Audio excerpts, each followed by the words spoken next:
Si tu n'es pas exigeante dans les fiançailles, sache que tu vas souffrir dans le mariage.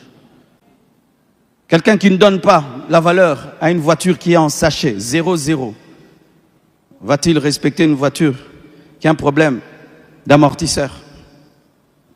Tu as un sachet, il ne te respecte pas.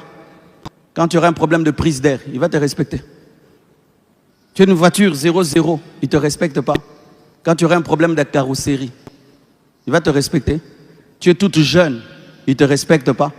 Maintenant, quand tu vas devenir une maman de 50 ans, il va te respecter. Les fiançailles révèlent le mariage. Des fiançailles ratées révèlent un mariage raté. Et j'aimerais vous dire, même si vous avez fixé la date de mariage, même si vous avez la salle, même si vous avez des parrains, si tu sens que cet homme a ce défaut-là, fais attention, mais pause. Vaut mieux mourir seul qu'être mal accompagné. Vaut mieux mourir seul qu'être mal accompagné. Je dis, vaut mieux mourir seul qu'être mal accompagné.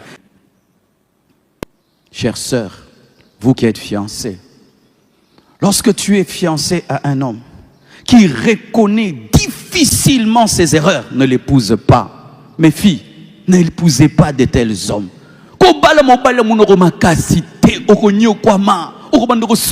En français, n'épouse jamais un homme qui reconnaît difficilement ses erreurs dans les fiançailles. Il sera davantage mauvais dans le mariage. Un homme que tu attrapes et qui te bat.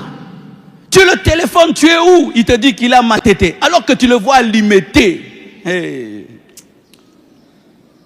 Quand on te demande tu es où, fais attention. Hein? Peut-être qu'on te voit. Oh, Nazar ma tété. Chérie, je t'ai vu. Tu as limité où? Je suis derrière toi. Je n'aime pas des femmes comme ça. Ça, c'est l'esprit de contrôle. Il faut la soumission. Alléluia. Tu n'es pas obligé de continuer une telle relation. C'est pourquoi j'ai dit au premier culte, vous savez qu'une chose, une femme même